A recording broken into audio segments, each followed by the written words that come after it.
Well, hi everybody.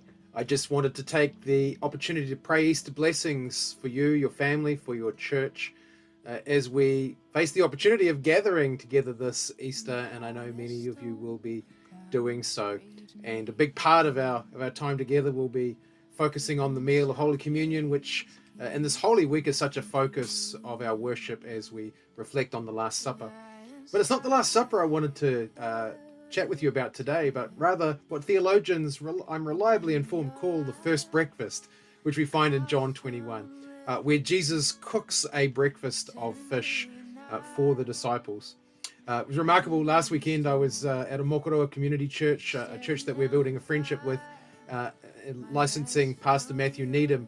And a Mokoroa community church are actually planning a fish and bread breakfast for Easter Sunday this year. But this meal was quite profound for relationships because it really represented a restoration of relationships. And we see all of the fears and barriers that Peter might have carried just come crashing down as he sees his Lord and Savior and runs towards him. And there's this wonderful moment of intimacy and restoration.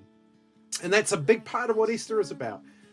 This idea of restoration of relationship, that you and I might be restored to relationship with God, and that there might be others that we are able to draw into that relationship as well. And so this Easter will be not only an opportunity for us together, but to ask ourselves, who are we bringing with us to our Easter celebrations?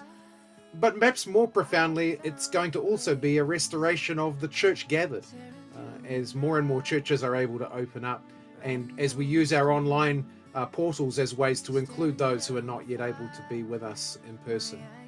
The restoration of the church gathered, a big opportunity this Easter. But perhaps also, and maybe lurking in the background a little bit, but no less important, the restoration of relationships. This was at the heart of what happened with Jesus and Peter. At a very personal, intimate level, Peter, one of Jesus' most ardent followers, restored to relationship with Jesus.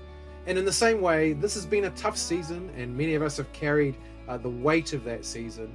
And so as we are able to be together this Easter for worship, we bring all kinds of things with us.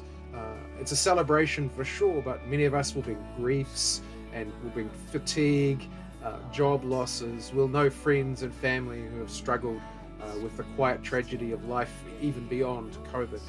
And so we come with a sense of perhaps needing a gentleness and a vulnerability in our relationships.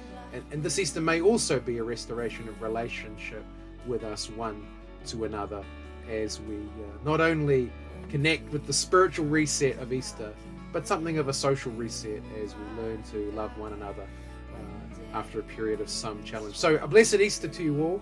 May Easter be a restoration season for you and for your family and for your church.